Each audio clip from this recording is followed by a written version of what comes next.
Greetings and a warm welcome to everyone. I am Dibita, the assigned moderator from DentalNet. It is my proud privilege to extend a heartfelt welcome to all the delegates joining us from across the country. We're indeed fortunate to have the valuable support of esteemed doctors, and I express my gratitude to each one of you for dedicating your time to be with us today. DentalNet is a dedicated all in one medical content platform designed exclusively for dental professionals. Our mission is to empower dentists, hygienists, dental specialists, and students with cutting edge evidence based knowledge to elevate patient care and foster ongoing professional growth. At DentalNet, we bring together a nationwide network of dental experts to share their knowledge, clinical experience, and practical wisdom. And the topic of today's session is pediatric patients to do or not to do. So, I would like to welcome our coordinator and moderator for today's session, Dr. Bhuvan Nagpal sir. Dr. Bhuvan sir is an accomplished academician, clinician, and healthcare leader with an exceptional portfolio of qualification, including BDS, MDS, PGT, MSc, MBA, PGD, MLS, LLB, CLQMS, PhD, and FPFA, USA. His multidisciplinary expertise reflects his unwavering commitment to excellence in dentistry, healthcare management, clinical biochemistry, and medical education. He currently serves as the Joint Secretary of the Indian Dental Association, HISR branch, and is widely recognized as a senior oral pathologist and clinical biochemist. In addition, he is the founder president of POPMA, where he has played a pivotal role in promoting professional development and advancing healthcare initiatives. So, now I would like to welcome our keynote speaker for today's session, Professor Dr. Nikhil Marwa. Dr. Nikhil Sir is a highly respected pediatric dentist with an exceptional academic and professional career. He holds the degree of BDS, MDS, and PhD and currently serves as the Dean of Research at Mahatma Gandhi University of Medical Sciences and Technology, Jaipur. He is also the editor in chief of the International Journal of Clinical Pediatric Dentistry, where he has made significant contributions to advancing pediatric dental research and scholarly publications. In addition, he serves as the Assistant Secretary of the Indian Society of Periodontics and Preventive Dentistry, reflecting his commitment to the growth and development of pediatric dentistry in India. So, without any much further delay, I will just hand over the session over to Bhuban Nagpal sir, and you can start the session. Yes, thank you, Miss Dibita. Uh, Good evening, one and all. On behalf of Indian Dental Association Hisar branch, I And warmly welcome you all to the third webinar of our IDA Hisar webinar series. And I sincerely thank all our IDA members, office bearers, and participants for their continued encouragement and enthusiastic support, which has made this webinar series a success. It is my proud privilege to welcome our distinguished speaker, Professor Dr. Nikhil Marwa sir, an eminent pediatric dentist, academician, and researcher. We are grateful to him for accepting our invitation to share his expertise on pediatric patients to do or not to do. Thank you once again for joining us, and I wish everyone an excellent learning experience. Thank you, sir, and over to you.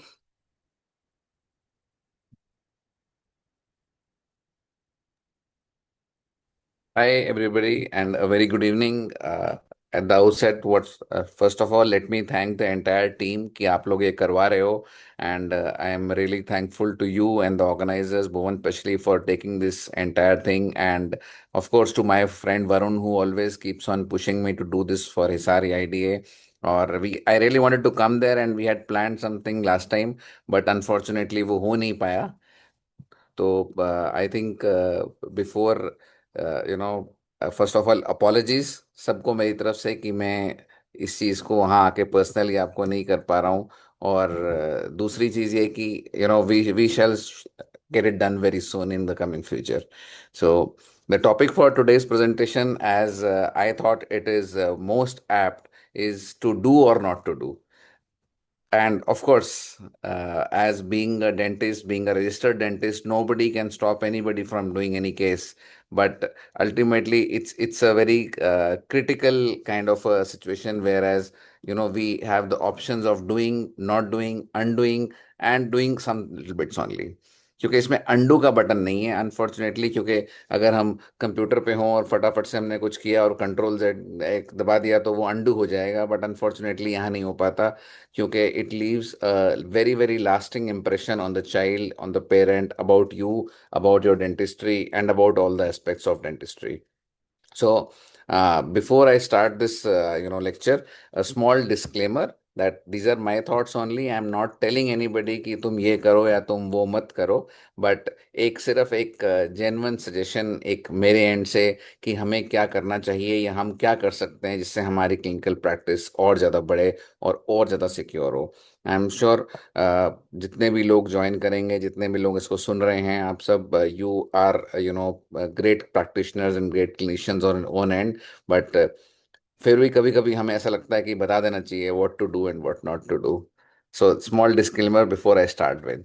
So when the child comes to the pediatric clinic, we really don't know. आप सोचते हो कि बच्चा डरा हुआ है, बच्चा सोचता है कि मैं तो डरा हुआ हूँ. मेरे से आप अगर पूछोगे तो if you ask me, I will always say the child is equally afraid and the dentist is also equally afraid.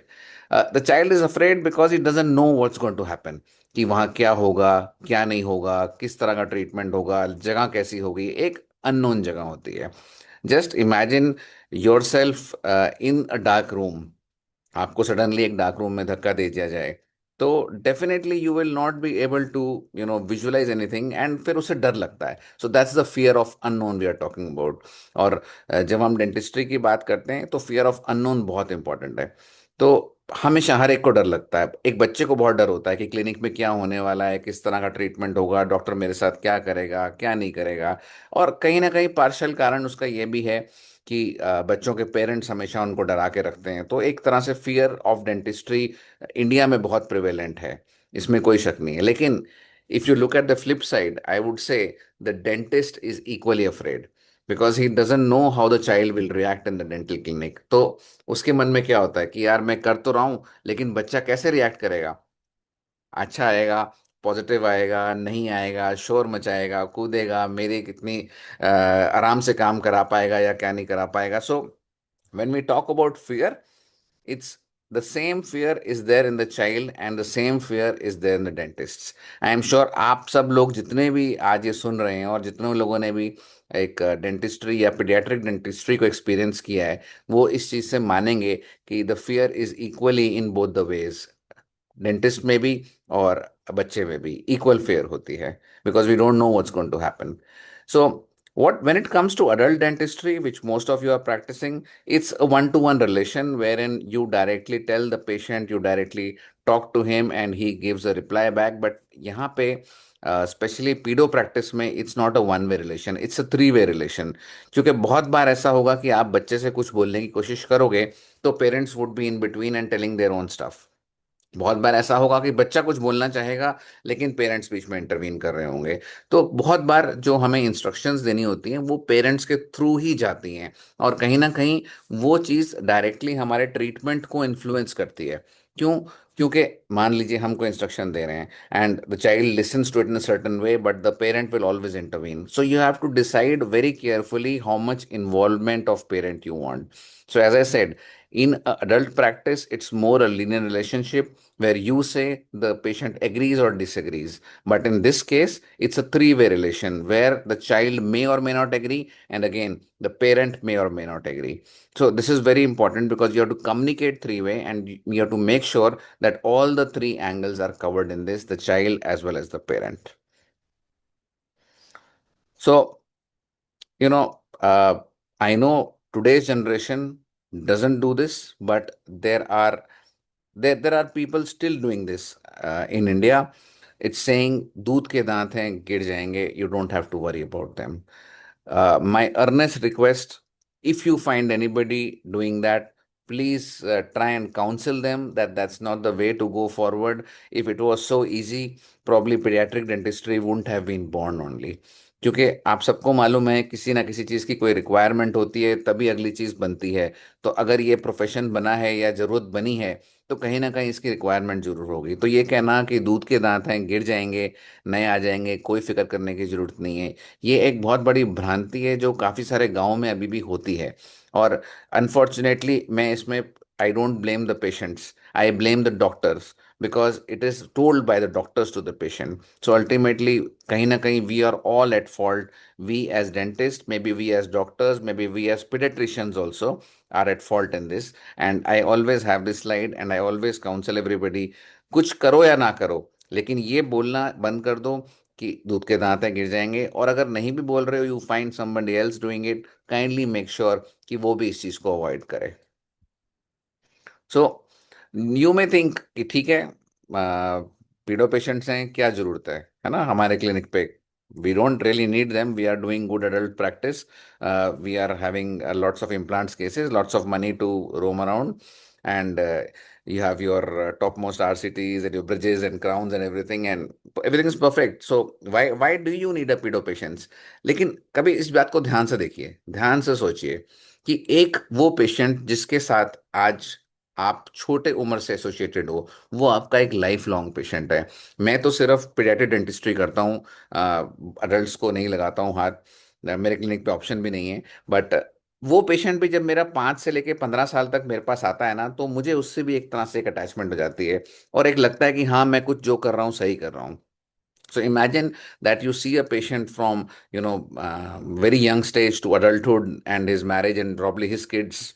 Great. Imagine that kind of a practice, that kind of a name which you're having. We always say na, these are the treatments parents used to get it done. Yeah, this is the best place where food was there. So ऐसे ही this is just like advertisement. ये आपकी advertisement है आपका अच्छा काम, and it has to go through generations. So it's lifelong patience. Second, family connection. अगर आपके पास बच्चा आ रहा है तो वो अकेले तो नहीं आएगा, डेफिनेटली उसके पेरेंट्स या उसके ग्रैंड चिल्ड्रन आपके उसके साथ आएंगे। So what will happen now that you treat a child well, the parents will say अरे यार ये अगर बच्चों का इतना अच्छा इलाज कर देते हैं जो कि बात नहीं मानते, तो हमारा कितना अच्छा करेंगे। सो that's a very big USP. हम अक्सर बच्चे क्लिनिक में आते हैं तो हम भगा देते हैं कि नहीं नहीं कुछ नहीं है, कल आना परसों आना, कुछ नहीं हो जाएगा, ठीक हो जाएगा। बट इफेक्टिवली आप देखो, you are losing out on them, you are losing out that entire family. अगर आप एक बच्चे का ट्रीटमेंट करना शुरू करते हैं या अपने क्लिनिक पे उसको एसोसिएट करते हैं, तो पूरी की पूरी फैमिली आके आपको दिखाती है, which is a very very big thing to happen to a dentist if you see generations of people all together. So if you see pediatric patients, you are definitely going to be seeing their parents, their grandparents. So imagine the kind of dentistry you're doing. Not only, I'm not talking about goodwill here, but I'm also talking about financial benefit. So imagine एक पूरी family आपको दिखा रही है, तो definitely एक किसी ना किसी की तो कोई ना कोई टाइम पे नीड होंगी ही होंगी। तो वो नीड्स बरकरार रहेंगी। अब आप सोचो कितना फायदा होने वाला है आपको अगर आप एक बच्चे को देखना शुरू करते हो या एक चाइल्ड पेशेंट को देखना शुरू करते हो। अब सवाल यह है कि सोच तो लिया कि हमने देखना है, लेकिन देखना क्या है और कितना करना है, that is what we are going to talk about today.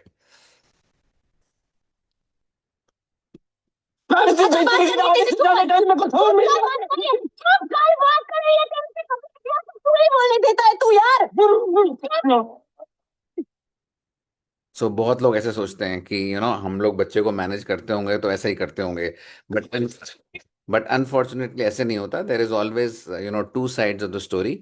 और बहुत बार ऐसा होता है कि हमें बच्चे के साथ ऊंची आवाज़ में या एक स्ट्रॉन्ग आवाज़ में बात करनी पड़ती है, लेकिन it's never touching the child inappropriately या फोर्सिबली, क्योंकि वो एक क्राइम है। अब इंडिया में भी इस तरह की चीज़ों को क्राइम माना जाता है। एक समय में हम बच्चे को पकड़ के कर लिया करते थे, ऐसे होता था कि ज़बरदस्ती पकड़ लो, ज़बरदस्ती कर लो। बट अब ऐसा नहीं होता।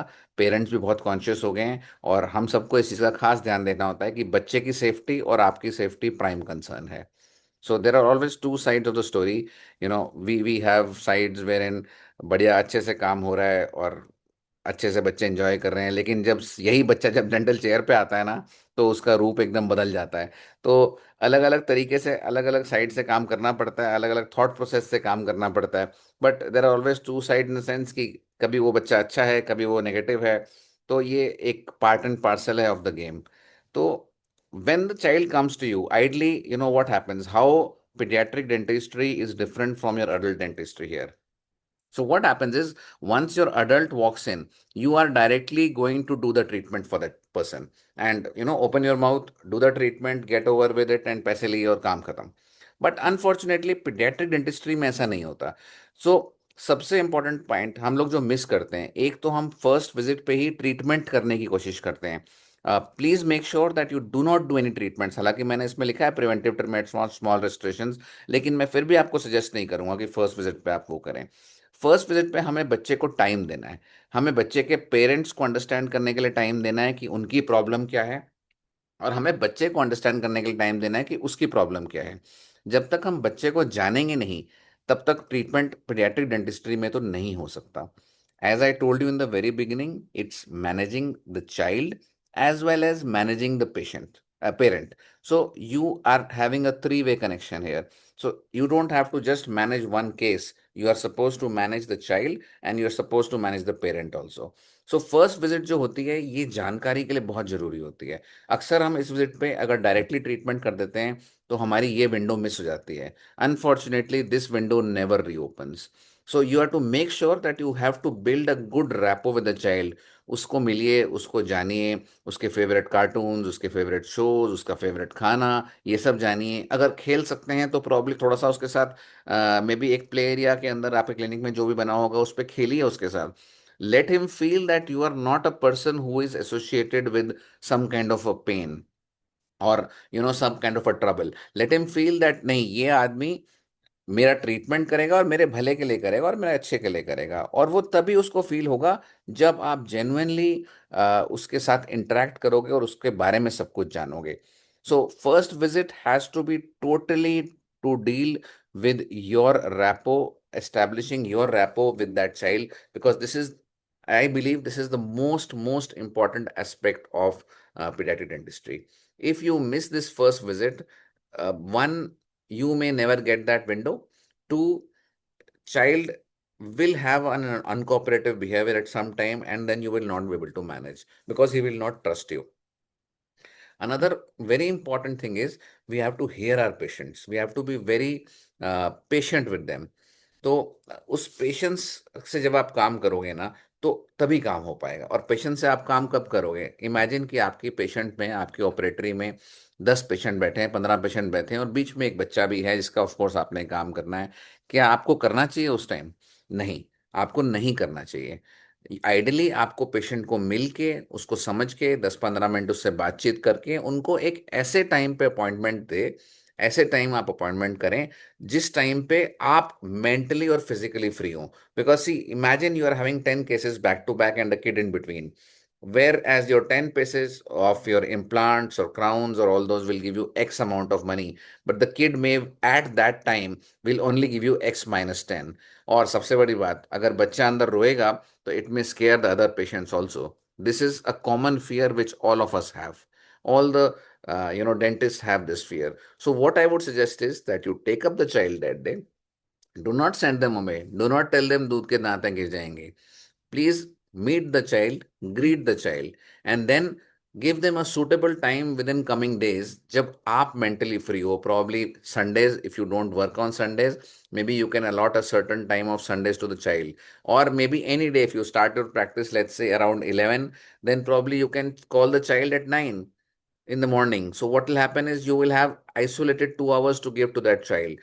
Always try and give morning appointments. The reason for this is what happens is by the time it's evening, you are already cracked up on by your regular patients. So your patience is already on the wane. तो जब हमारी हिम्मत ही खत्म होने वाली है, तब हम ऐसा केस शुरू करें जो कि मुश्किल हो, जो कि हमारे फोर्टे से अलग है, वो हमेशा हमें मुश्किल देगा. दूसरा, शाम के टाइम अक्सर बच्चों की ट्यूशन, खेलने का टाइम होता है, उनकी स्पोर्ट्स ट्यूशंस होती हैं या उनके एंटरटेनमेंट का टाइम होता है. Let's put it that way. So जब आप उनको एंटरटेनमेंट के टाइम बुला रहे हो, तो आप दुश्मन तो नंबर 1 पहले ही बन गए कि इस आदमी के लिए जाने के लिए मुझे अपनी गेम्स मिस करनी पड़ेंगी, मुझे अपना काम मिस करना पड़ेगा. तो आधा लेवल ऑफ अनकोऑपरेटिवनेस तो पहले ही लेके आते हैं. बचा कुछ आधा आप उनका ट्रीटमेंट में हो जाता है, तो वो कभी भी मैनेज नहीं हो पाते।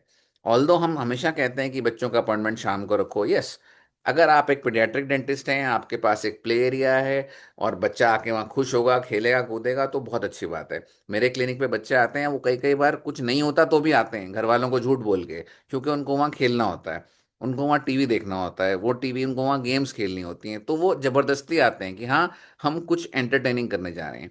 लेकिन एक नॉर्मल डेंटल क्लिनिक की अगर बात करूं, जहाँ पे इस तरह के सेटअप्स इन्वॉल्व नहीं होते, तो वहाँ पे एक बच्चे को आना अपनी खेल को तोड़ के एक पनिशमेंट होती है।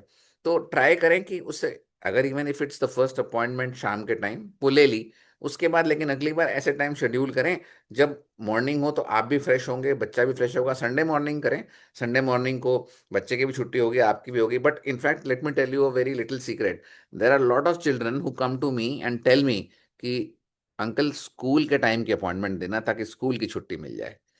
सो ऐसे में उनके लेवल ऑफ कोऑपरेशन एकदम बढ़ जाता है। अगर क्यों? क्योंकि उनका एक ऐसी एक्टिविटी जो वो नहीं करना चाहते थे, वो मिस कराई आपने। तो आपके पास तो उसको आधा घंटा ही बियर करना पड़ेगा, लेकिन उसको 6 घंटे की जो स्कूल के टाइम था उससे मस्ती मिल जाएगी। तो ये एक बहुत बड़ा फैक्टर होता है, लेकिन ये तभी हो पाएगा जब आपकी बच्चे के साथ रैपो अच्छी होगी, जब आप अच्छे से कर पा रहे हो और आप उसको बोल पाओगे कि क्या करना है और वो आपको बोल पाएगा क्या क्या करना है। So there are small little things which we develop over a period of time। ये कहीं लिखी नहीं हुई, ये कहीं बताई नहीं हुई, लेकिन ये एक सर्टन चीजें हैं जिससे करने से मेरे को ऐसा महसूस हुआ कि मेरी प्रैक्टिस इंक्रीज हुई। तो प्रॉब्ली आई एम श्योर कि आप सब लोग तो मेरे से भी बड़े प्रैक्टिशनर्स हो, और लेकिन कहीं ना कहीं इन चीज़ों को ऐड करने से हमारी प्रैक्टिस बढ़ने की संभावना बढ़ जाती है। अब ये बात हुई कि हमें क्या करना है, कब करना है, पेशेंट आएगा तो हमें उससे कैसे डील करना है, ये सब बातें प्रिवेंटिव हैं, या ये सब बातें इवन प्रिवेंटिव से भी पहले हैं। तो अगर आप मेरे से पूछोगे कि अगर पीडियाट्रिक डेंटिस्ट्री में मैं डिवाइड करूं 3 चीज़ों को, pre treatment, preventive treatment and curative treatment, तो मैं जो प्री ट्रीटमेंट है, जो बच्चे से मिलना, खेलना, कूदना, उसके बिहेवियर को समझना और अपनी बातें उसको समझाना, एक अच्छी रैपो डेवलप करना, मैं इसको मोर देन 60% ऑफ या 70% ऑफ पीडियाट्रिक डेंटिस्ट्री कहूँगा। क्योंकि अगर आपने वो कर लिया ना, तो आगे आने वाले दोनों सक्सेसफुल हैं, और अगर वो नहीं किया तो फिर आगे दोनों वाले खानों में प्रॉब्लम हो जाती है। अब आई बात ट्रीटमेंट की, कि whether preventive treatment is good और क्यूरेटिव इज गुड।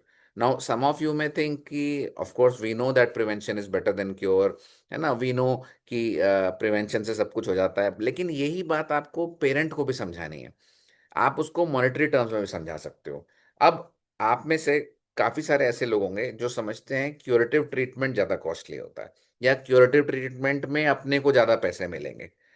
नहीं, ऐसा नहीं है। Let me tell you, curative treatment is going to give you X amount of money, but will have a lot of effort associated with it. क्यों? क्योंकि you are going to be associated with pain, problems, long-term treatments, multiple sittings। But जब हम preventive care की बात करते हैं, preventive care is painless, preventive care is extremely comfortable for you and the child both। And let me tell you, parents these days are going to give you more amount of money so that caries doesn't happen, rather than you cure it after happens। So preventive care is the number one care which you should think of doing in a child, even a young growing adolescent child। the level of preventive care is a must। So अब prevention में इतने सारे हमारी चीज़ें आज की date में develop हो गई हैं, लेकिन there may be new micro organisms, there are new solutions, there everything new. But let me tell you, अभी भी जो गोल्ड स्टैंडर्ड ऑफ प्रिवेंशन है ना, वो पिट एंड फिशर सीलेंट है। Now you cannot beat this thing, because pit and fissure is the single most effective solution for a child as well as for an adolescent, or parents are very very happy with it। Its performance is very very good.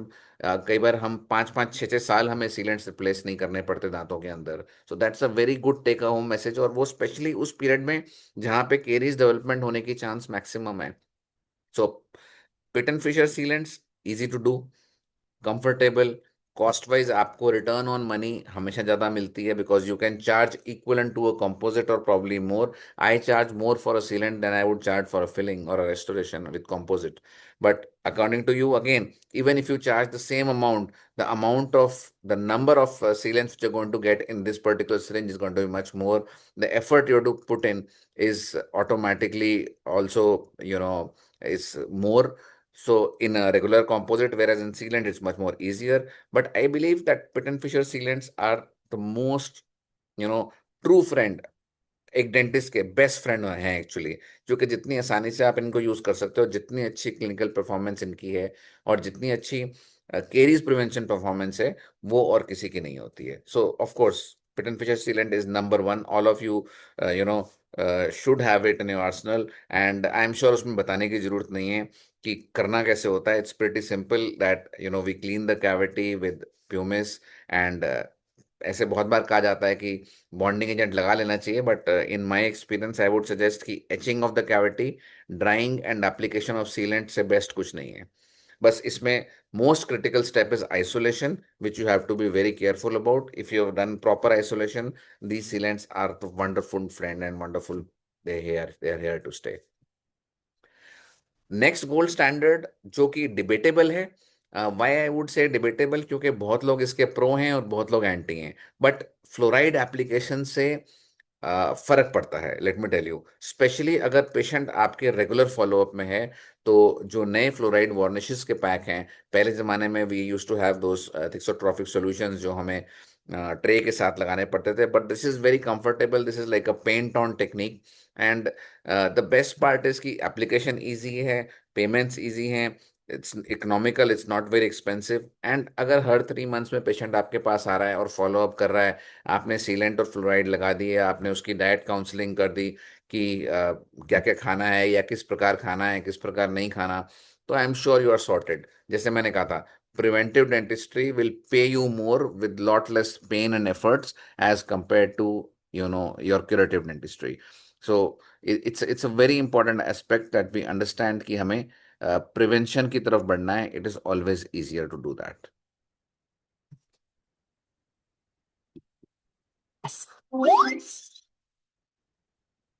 Another very important or newly developing thing is SDF.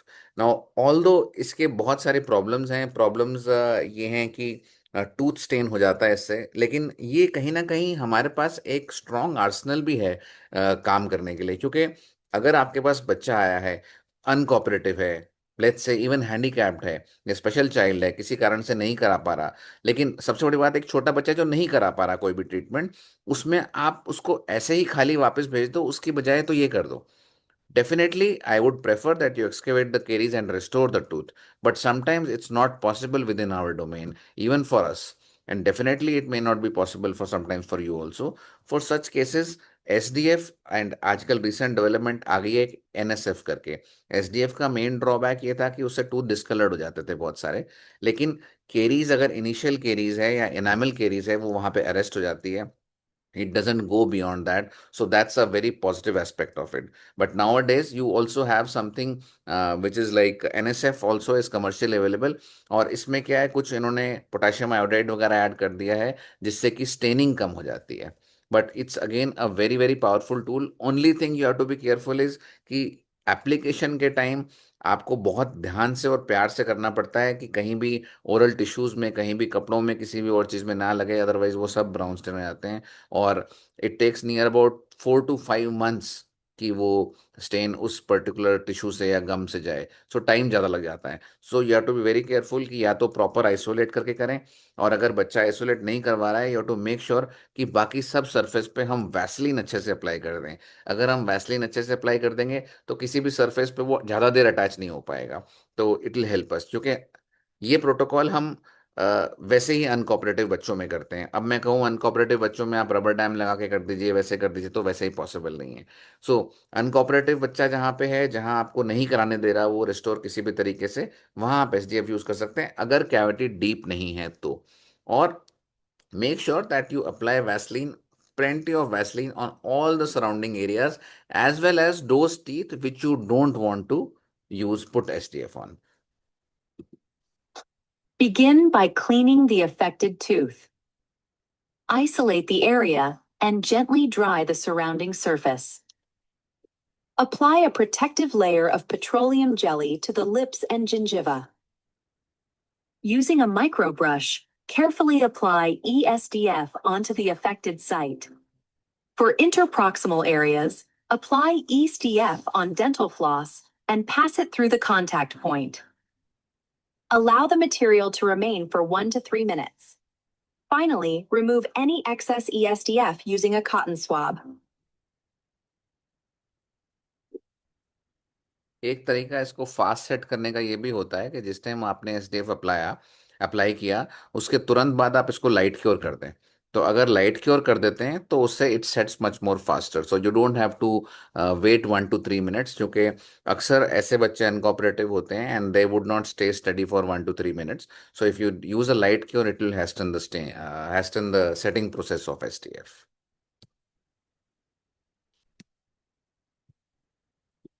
इतने सारे नाम है कब तुम ये कहते हो, अच्छे लगते हो। ये एक मुझे ऐसे ही फनी वीडियो बीच में दिखा तो मैंने कहा इसको डालता हूँ, क्योंकि हमारे पास बहुत सारी ऑप्शंस होती हैं रेस्टोरेटिव केयर की, फिर भी हम पेशेंट को बोलते हैं मसाला भरना पड़ेगा, दांत में कीड़ा लग गया है। तो हम बहुत अननोइंगली एक रॉ टर्म्स में पेशेंट को बोल देते हैं, लेकिन उससे एक पेशेंट के ऊपर बहुत लास्टिंग इम्पैक्ट जाता है कि एक तो वो सोचता है कोई कीड़ा है जिसको निकाला गया है। तो अक्सर आपने देखा होगा कि जो रोड साइड वाले होते हैं वो कीड़े निकाल के दिखा रहे होते हैं कि देखो तुम्हारे दांतों में से कीड़ा निकला। तो वो उनके यूज़ में आ जाता है। और जब मसाला भरने की बात होती है, आई एम श्योर आपने इंस्टाग्राम पे बहुत सारे वीडियोस देखे होंगे जहाँ सीमेंट को भरा जा रहा है। अभी कुछ दिन पहले तो एक ऐसा वीडियो भी था जहाँ उसने दांतों को पेंट कर दिया था क्योंकि उसके पास क्लीन कराने का साधन नहीं था। तो ये सब चीज़ें ध्यान रखनी है कि जो भी हम टर्म्स यूज़ करें, जो भी हम बोलें, वो अ, कम वो कम से कम ऐसे हों जो वेल एस्टेब्लिश्ड हों, और पेशेंट अगर कल को कम्युनिकेट करे तो उनमें प्रॉब्लम नहीं आनी चाहिए। सो अनदर थिंग, अब जो मोस्ट कॉमन क्वेश्चन मेरे जितने बीडीएस वाले दोस्त मेरे से पूछते हैं ना, तो वो एंटीरियर केरीज को लेके होता है, क्योंकि पेशेंट भी उसमें सबसे ज़्यादा कंसर्न्ड होता है और आप लोग भी सबसे ज़्यादा कंसर्न्ड होते हो कि करना क्या है। मुझे याद नहीं कि कितने लोग आप में से ऐसे हो गए जो आए थे, जो मैंने एक बार कुछ हो गया इस बात को कुछ साल की वर्कशॉप एक आईडीए की हमने हिसार में की थी, वहाँ मैंने स्ट्रिप क्राउन की डेमो दी थी। I really wanted to come this time कि मैं आपको जो नए क्राउन्स हैं उनकी डेमो दे सकूं, क्योंकि वर्ल्ड बदल गया है पूरा का पूरा तब से। So most of you would think कि हम अगर एंटीरियर क्राउन्स की बात कर रहे हैं तो हमारे पास दो ऑप्शन होती हैं, स्ट्रिप क्राउन्स और जर्कोनिया क्राउन्स। सो ऑफ कोर्स हमें मालूम है कि स्ट्रिप क्राउन कंपोजिट बेस्ड होते हैं। So what we normally do is excavate the caries, put composite in them and put them, pretty simple. And zirconia of course involves a lot more cutting. But let me tell you, इन दोनों crowns की बजाय अब एक नया crown market में available है जिसे कहते हैं bioflex crowns.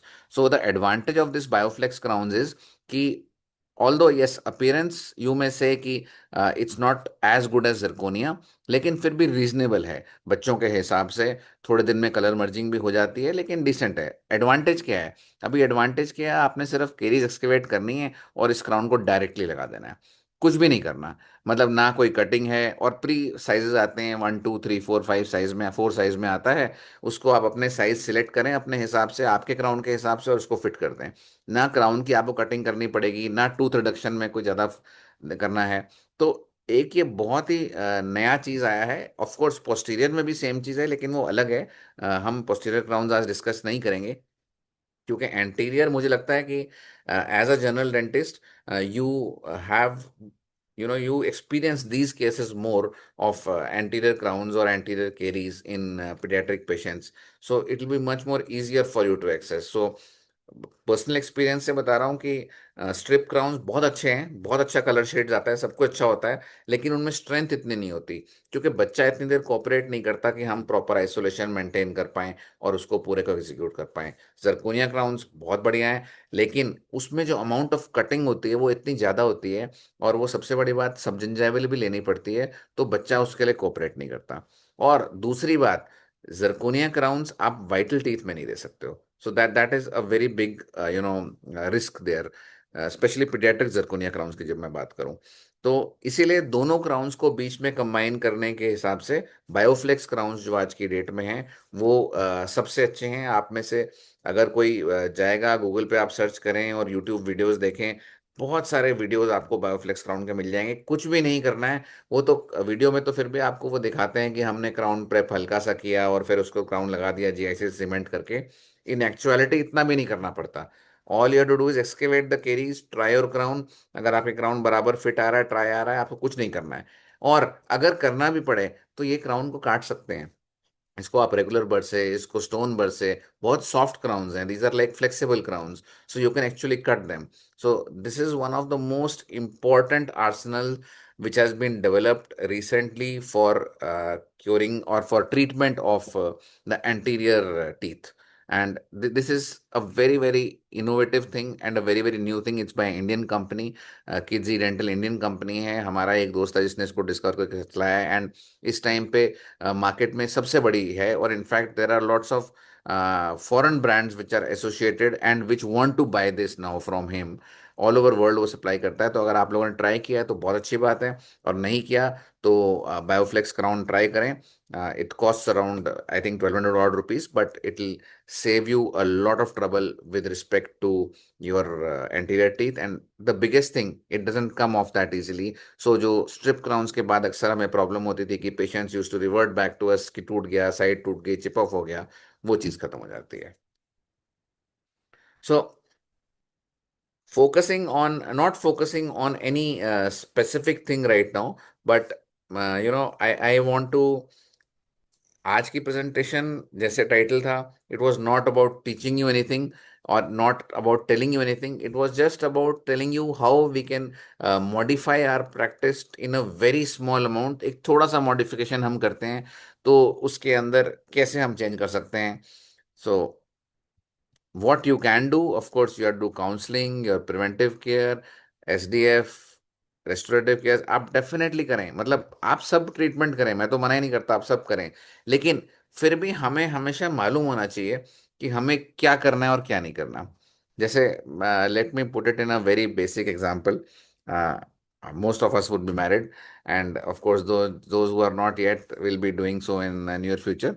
So uh, as married individuals, men or women, we know that what are, where we have to say yes and where we have to say no for the benefit of the household, what do you say, shanti। तो हमें पता है हमें किस चीज़ के लिए हाँ करनी है और किस चीज़ के लिए ना करनी है, और कहाँ पे हमें करना है और कहाँ पे हमें अपना हाथ रोक लेना है कि नहीं ये नहीं करना है। ठीक है, तो उसी प्रकार कर हम सब कुछ सकते हैं, लेकिन फिर भी हमें अपना हाथ रोकना पड़ता है उस शांति बनाए रखने के लिए। उसी प्रकार मैं कहता हूं कि डेंटिस्ट्री में हम सब कुछ कर सकते हैं। We are registered dentist, we can do everything, we should do everything, but कभी कुछ एक्स्ट्रा करने के चक्कर में कुछ चीजें खराब भी हो जाती हैं, और खराब होने के बाद अनफॉर्चुनेटली कोई उनको अंडू का स्विच नहीं होता। तो वो चीजें खराब ना हो, इसलिए हमें पहले ही सोच लेना चाहिए कि यहाँ तक तो हम करेंगे, और यहाँ के बाद हम क्या करेंगे, स्पेशलिस्ट को बुलाएंगे। आप सभी के जहाँ जहाँ आप हैं, I am sure lots of pediatric dentist would be practising. And so मेरा सजेशन है कि ठीक है, definitely there are some things which you can do, but some things like space maintainers, like crowns, like root canals. अब आप adults में root canal करते हैं, they are very much different to pediatric root canals, they are not the same. So ये सोचना कि हमने adult में कर लिया तो बच्चे में क्या दिक्कत है, बहुत अच्छी बात है, लेकिन तरीका करने का अलग है, फाइल्स अलग होती हैं, मटेरियल्स अलग होते हैं, और सबसे बड़ी बात, उनको करने का तरीका अलग होता है। There are different methodologies to do. You may end up perforating, I am not saying you will, you may. So similarly crowns आप कर सकते हैं, आप लोग रेगुलर क्राउन करते हैं, स्टेनलेस स्टील भी कर सकते हैं, लेकिन फिर भी मेरा सजेशन ये है कि कुछ चीज़ें हमें अपनी प्रैक्टिस में बांधनी चाहिए जो हम करें, और कुछ प्रैक्टिस में ऐसी होनी चाहिए जो स्पेशलिस्ट बुलाए। स्पेशलिस्ट भी आपके लिए ही करेगा, कुछ पार्ट ले जाएगा, कुछ पार्ट आपको दे जाएगा। Probably you may even charge more if you are calling a specialist. So effectively it is a win win for everybody. So you know uncooperative patient हो, पल्प थेरेपीज हो, स्पेस मेंटेनर्स हो, habit correction हो, I suggest that you should call a specialist for this. The reason being is बहुत बार ऐसा होता है कि हम ना बच्चे पे अटेम्प्ट कर लेते हैं ट्रीटमेंट, और उसके बाद जब बच्चा बिखर जाता है, जब ट्रीटमेंट खराब हो जाता है या वो अनकोऑपरेटिव होता है, तब हम स्पेशलिस्ट को बुलाते हैं कि करना है यार, जरा खराब हो गया, या तुम कर लो अब इसको, है ना, हो नहीं रहा है हमसे। तो that's not the correct approach. और ये इस कारण से भी होता है, क्यों? क्योंकि हमने पहले दिन ही अगर बच्चे का ट्रीटमेंट शुरू कर दिया तो हम यहीं पहुंचेंगे।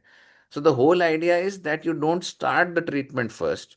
The first visit is just exploratory to know about the child. अगर आप पहले दिन बच्चे का सिर्फ असेसमेंट करोगे, उससे बातचीत करोगे ना, इतने में ही आप समझ आ जाएगा कि ये बच्चा कोऑपरेटिव होने वाला है कि अनकोऑपरेटिव होने वाला है। अगर आपको लगे कोऑपरेटिव है तो डेफिनेटली जो जो ट्रीटमेंट्स हम सोचते हैं हमें करना चाहिए वो करें। और आपको लगता है कि नहीं, रिस्क है, चू चू कर सकता है, तो बेटर है उसी टाइम स्पेशलिस्ट को बुलाएं। ऐसा नहीं कि केस खराब होने के बाद बुलाएं, पहले ही बुलाएं। Specialist are there, we ultimately we are all one fraternity, हम सब इकट्ठे हैं। So we have to, as I told, शांति बनाए रखने के लिए हमें कुछ काम करने पड़ते हैं और कुछ नहीं करने पड़ते हैं, but boundary line is individual to decide.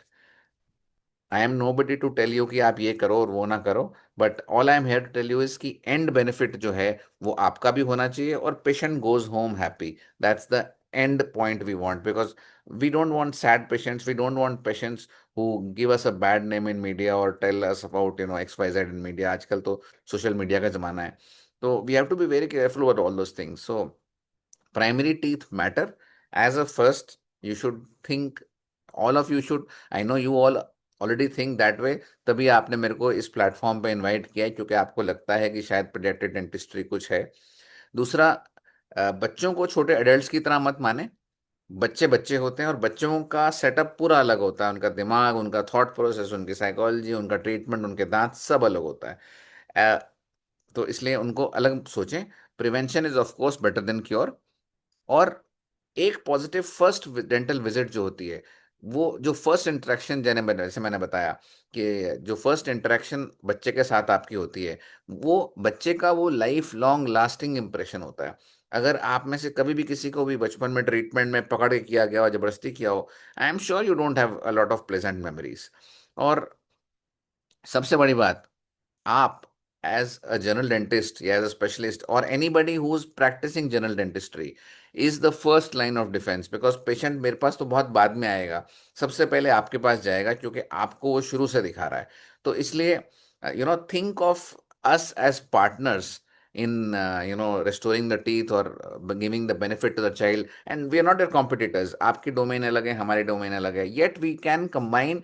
और उससे दो बेनिफिट होने वाले हैं। एक बेनिफिट वो होगा कि बच्चा खुश रहेगा, सुखी रहेगा, अच्छा जाएगा। और दूसरा कि आपकी और आपके पीडियाट्रिक डेंटिस्ट पार्टनर की ग्रोथ जो है वो एक्सपोनेंशियल होगी, इसमें कोई शक नहीं है। So end of it, I just want to say that just let's say that you guys are doing great। Just हमें भी अपनी प्रैक्टिस में आप इन्वॉल्व करोगे तो आपकी प्रैक्टिस और ग्रेटर हो जाएगी। और जैसे मैंने बोला कि हमें पता होना चाहिए कि हमारी बाउंड्री क्या है, हमें क्या करना है और हमें क्या नहीं करना, कहाँ पे हमें एक स्पेशलिस्ट को इनवाइट करना है और कहाँ पे हमें खुद करना है। एंड एज आई सेड कि आप लोग फर्स्ट लाइन हो, तो your support for everything and making a positive future that child is immense. So you know make sure that you have a team effort, because ultimately team जीतती है, कभी individual नहीं जीतेगा। तो वो टीम एफर्ट में, उस टीम में एक पीडियाट्रिक डेंटिस्ट को भी, जैसे आपने ओरल सर्जन को, ऑर्थोडोंटिस्ट को रखा हुआ है, एक पीडियाट्रिक डेंटिस्ट को भी इन्वॉल्व करें, ताकि आपकी पूरी प्रैक्टिस ग्रो करे, ओवरऑल ग्रो करेगी। और एक रूल जनरल ले लें कि जब बच्चा पहले आएगा तो उसको हमेशा उसको खिलाएं, उसको ट्रीटमेंट की तरफ मत बढ़ें, उसको जानें, पहले उसको समझें। अगर आप उसको समझ लोगे ना तो आधी बैटल जीत लोगे। और that's pretty much about it. But हमेशा याद रखें, मिल्क टीथ, जो दूध के दांत हैं, गिरेंगे नहीं, गिर जाएंगे लेकिन जरूरी हैं संभालने। We can not always say कि दूध के दांत हैं गिर जाएंगे, कोई फर्क नहीं पड़ता। एक मैसेज अगर हम पूरी दुनिया में सिर्फ ये मैसेज फैला सके ना कि दूध के दांत भी जरूरी होते हैं, उतने ही जरूरी जितने तुम्हारे दूसरे दांत होते हैं, तो I think you guys are the number one victorious people. क्योंकि अगर वो अच्छा पेशेंट बचपन से होगा, तभी तो अडल्ट पेशेंट बन के आप लोगों के पास जाएगा और अच्छा पेशेंट बनेगा। सो एक पॉजिटिव डेंटल हेल्थ लेके आएगा। और मैंने जैसे बताया, prevention is always better than cure. So thanks again all of you for listening to me for this presentation। I am not sure कि कितने लोग मेरे पे गुस्सा हो रहे होंगे और कितने लोग ऐसे कह रहे होंगे, अरे आधे लोग तो वो होंगे जो कह रहे होंगे कि क्या बोल दिया क्यों बोला, बट मेरी प्रेजेंटेशन मैं बहुत मन से करता हूँ, और जो मेरे मन में आता है, जो सच है, जो मुझे सच लगता है, मैं वो बोलता हूँ। अगेन, जैसे मैंने डिस्क्लेमर दिया था, ये मेरे मन की फीलिंग्स हैं, they may be different from what you all think, but this is what I have learn from my practice of paediatric dentistry for last 25 years। तो मेरे को 25 साल हो गए एक्सक्लूसिव पीडो करते हुए। यही मैंने सीखा है कि कैसे उसको मैनेज करना है, और I think that's the way to go about it. Again, team effort wins. Make sure कि आपकी क्लिनिक की टीम में एक पीडियोडोंटिस्ट, पेडियाट्रिक डेंटिस्ट का भी नाम लिखाओ कि भाई हमारे यहाँ ये स्पेशलिस्ट आते हैं। I think that will be the victory for everybody all around. Thank you once again. Thank you, sir. Thank you so much. Wonderful lecture, sir. I really loved your lecture. And before going further, so let us take some questions from the audience, Pan Sure. India. Um, One question is by Dr. Riddhi Shah. She is MDS resident Mhm. from Ahmedabad. What clinical factors help determine whether a primary tooth should be restored, monitored, or extracted? Come again, what So, factors? what clinical factors help Mhm. determine whether a primary tooth should be restored, monitored, or extracted? Every primary tooth, or for that matter, every tooth has to be monitored. We cannot come to the diagnosis of extraction on the first visit. Even sometimes when the patient comes with a big swelling, sometimes come unless until the tooth is, grade 2, grade 3 mobile, we can save the tooth.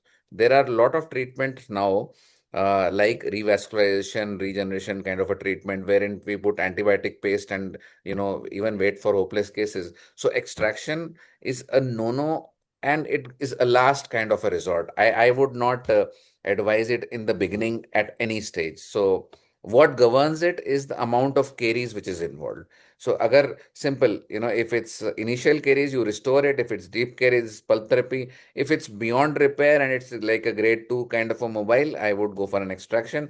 But in recent past, there are cases wherein you have a sinus or a swelling, wherein earlier we used to extract such cases. But nowadays, with triple antibiotic paste therapy, you can make these, particular teeth last at least 6 months to 1 year, which is a win-win in a pediatric scenario. Right, sir. Uh, Anybody wants to ask question directly, they can ask from our audience, Hello, sir. specifically the members. Dr. Sachin this side. Hi, Sachin, how are you? Sir all fine. Sir मुझे एक query ये था कि पोस्टीरियर्स में हम अभी भी stainless steel crowns को ही Gold कंसिडर standard. करें? Gold standard. ओके सो देखो, posteriorly there are a lot of options, like you have a, जैसे मैंने बायोफ्लेक्स एंटीरियर में बताया, तो hmm similar Bioflex is also there for posterior.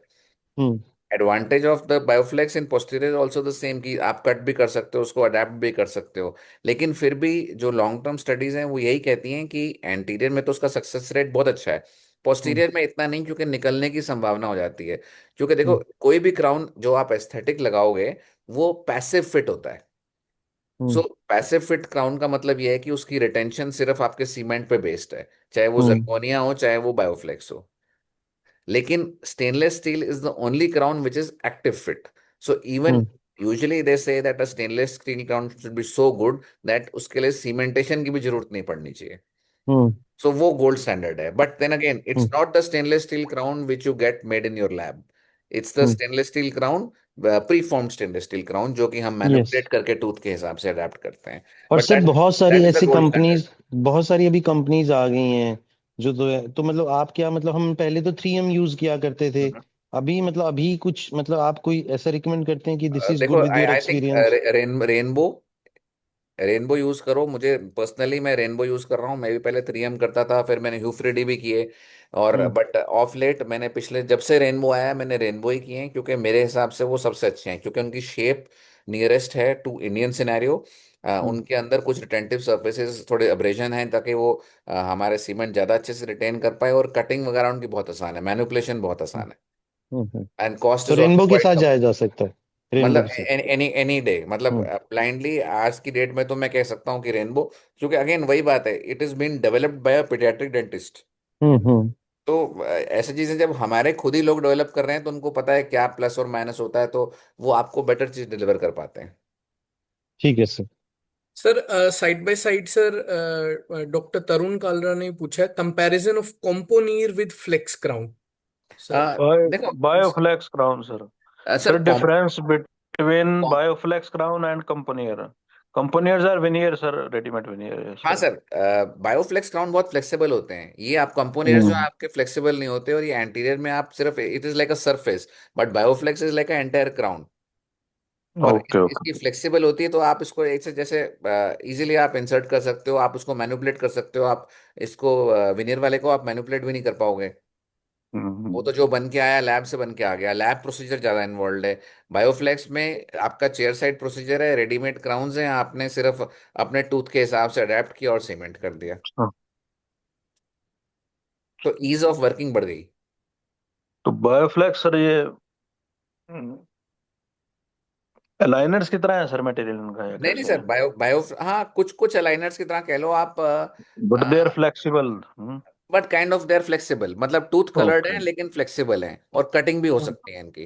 Okay okay sir okay probably moving to the आने वाले next. Time में हो सकता है कोई आपके यहाँ अपन वर्कशॉप कोई ऑर्गेनाइज करा दें, जिसमें कि यस आपको सर सबको ये मिलने, एक्चुअली करना तो वही था लेकिन वो हो नहीं नहीं पा करना रहा था होगा किसी किसी कारण से, तो अभी हम सोचा कि ऑनलाइन कर लेते हैं, बाद में सून आई एम श्योर मैं नहीं नहीं कर करेंगे पाया सर तो आप विल गेट जरूर नहीं नहीं समबडी आपका ही एल्स डेफिनेटली आपका सर, ही करवाएंगे सर इट्स आपका ही देयर इन करवाएंगे सर आर हाँ नहीं तो एजेंडा। मतलब वो करे बहुत अच्छा है, मतलब बायोफ्लेक्स फॉर क्लिनिशियंस इज यार मतलब जबरदस्त चीज है। हम्म एक सर सिडेशन पे करवाएंगे सर आपका यानी कि नाइट्रस ऑक्साइड या जो हाँ, भी है सेडेशन में देखो दो अपने पास ऑप्शन है। सबसे पहले एक हम्म चीज समझना कि जो हम समझते हैं कि सेडेशन जादू की चीज है, ऐसा कुछ नहीं है ना। कॉन्शियस सेडेशन जो होती है, नाइट्रस ऑक्साइड कॉन्शियस सेडेशन जिसे कहते हैं, जो मशीन्स हैं, जो बच्चा हल्का सा अनकोऑपरेटिव है, जो घबरा रहा है, वो आइडियल केस है कॉन्शियस सेडेशन में करने का, क्योंकि उसकी घबराहट खत्म हो जाएगी। लेकिन comfortable to patient sir yes, it's comfort, आपको of course comfortable to patient हुआ तो आपको भी कंफर्टेबल हो गया सर। यस और सर यस दूसरी सर दूसरी चीज ये है कि अनकोऑपरेटिव बच्चा, आप सोचो कि सेडेशन में हम कर देंगे, वो नहीं होगा। अनकोऑपरेटिव का मतलब मैं कह रहा हूँ जो बच्चा कुर्सी पे ही नहीं बैठ रहा, या वो जी बच्चा जो मुंह ही नहीं खोल रहा है, जो कॉन्टिन्यूसली रो रहा है, ऐसे बच्चे को सेडेशन में करना एक चैलेंज हो जाता है, क्योंकि वो मास्क लगाना है, मास्क के साथ वो बच्चा हिलेगा, मास्क हटाएगा, ऑक्सीजन ब्रीथ करेगा, तो सारा सेडेशन का इफेक्ट खत्म हो जाएगा। तो ऐसे जो बच्चे होते हैं उनको हमें जनरल एनेस्थीसिया में करना चाहिए। तो तीन जी डिवीजन अपने को कर लेनी चाहिए, नॉर्मल, कॉन्शियस सेडेशन और जनरल एनेस्थीसिया।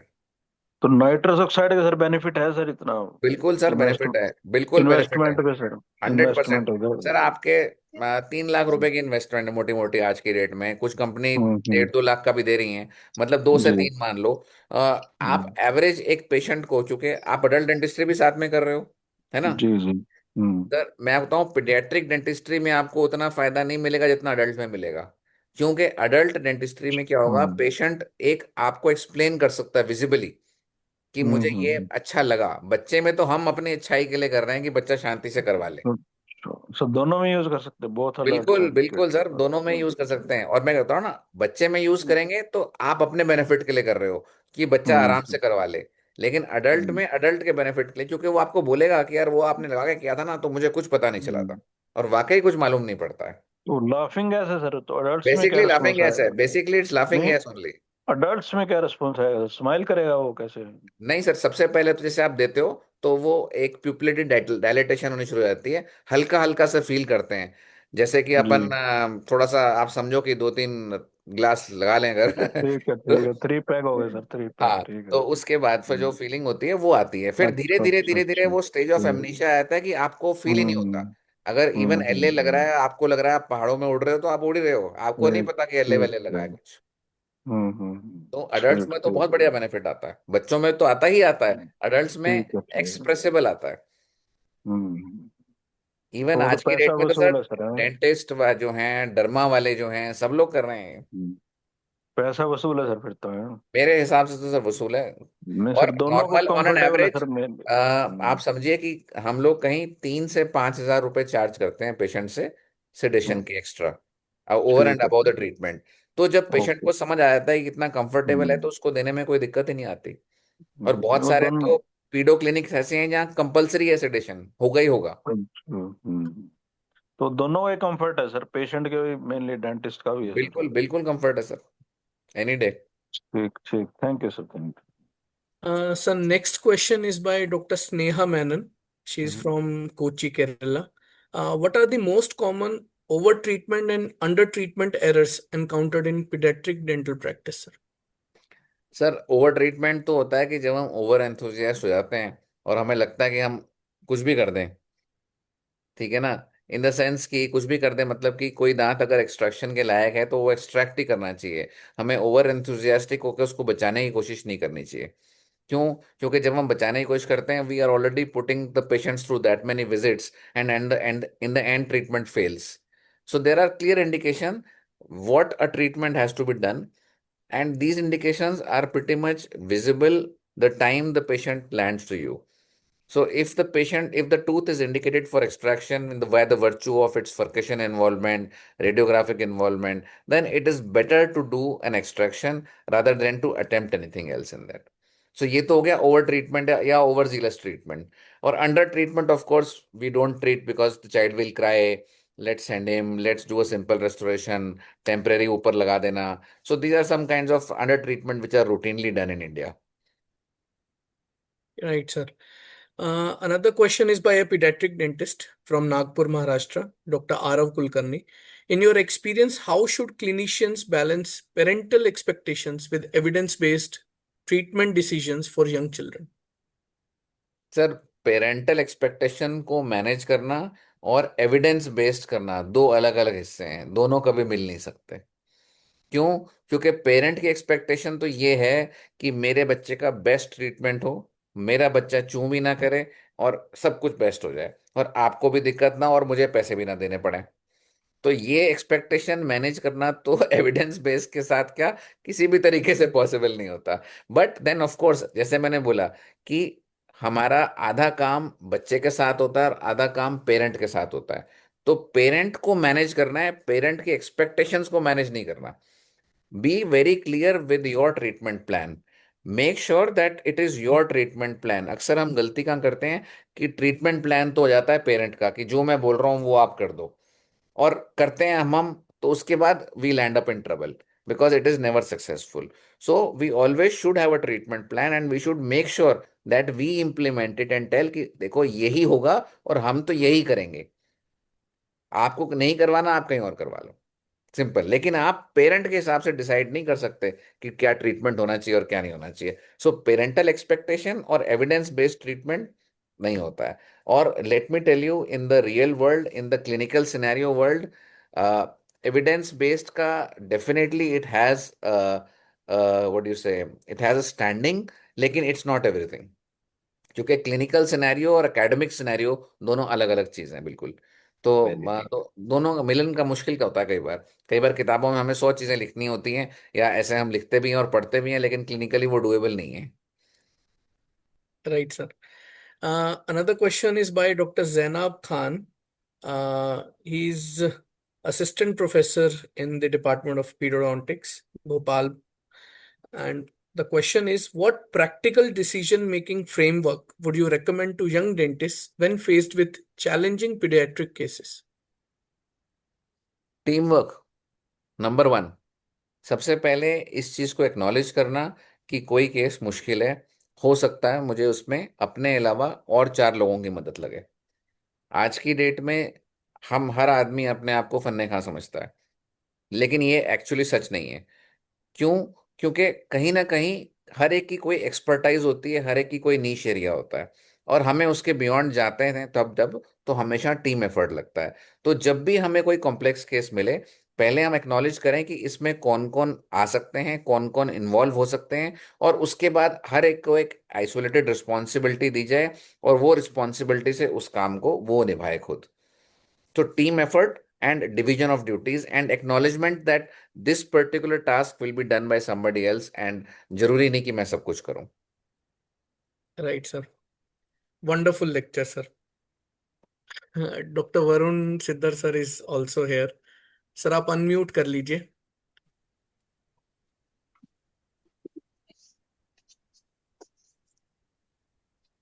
हाय निखिल। हाँ जी, क्या हाल? ये ऐसे बड़ी देखो, आपने ऑनलाइन करा दिया और हमें वहां आने का मौका नहीं दिया।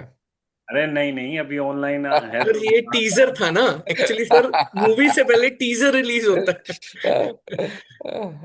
सबसे अच्छी बात है वो जो तुम्हारा अंदाज है टू दी पॉइंट बात करने का, क्लिनिकली बात करने का, सबसे अच्छा ये लगता है कि हाँ भी टू दी पॉइंट बात करो। इससे ज्यादा मैंने कुछ और बात नहीं करनी है, ज्यादा टाइम नहीं वेस्ट करना है। मुझे आता ही नहीं, तेरे को बचपन से पता है, कुछ आता तो है नहीं। अच्छा, नहीं नहीं, तुमने थोड़े ही शब्दों में बहुत कुछ कह दिया और बहुत अच्छी तरह बताया। Prevention is always better than cure, and team work का भी बहुत अच्छा बताया। और तुम्हारे इसी वजह से ही तुम्हारे पिछले लेक्चर में भी जब तुम हिसार आए थे तो मेरे से अभी भी लोग पूछते हैं कि हाँ आपके साथ जो डॉक्टर निखिल थे उनका लेक्चर करवाओ। ये काफी टाइम से हमारा पहले भी प्लान था, तो पिछली बार भी रह गया किसी वजह से। अब आगे हम जरूर ट्राई करेंगे तुम्हें हिसार बुलाने का।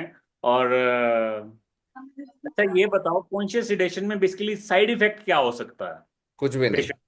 कुछ भी कोई भी नहीं। साइड इफेक्ट नहीं हो सकता। अगर अगर कॉन्शियस सेडेशन, सिर्फ कॉन्शियस सेडेशन यूज करी जा रही है बिना कॉम्बिनेशन के साथ, तो it is absolutely safe, absolutely.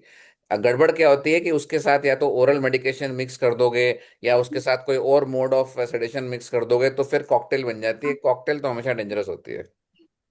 नहीं, और मिक्स करने का क्या मतलब है? जैसे जो कॉन्शियस। जैसे फॉर एग्जांपल किसी पेशेंट को आपने ऑलरेडी ओरल सेडेशन दे दी अच्छा।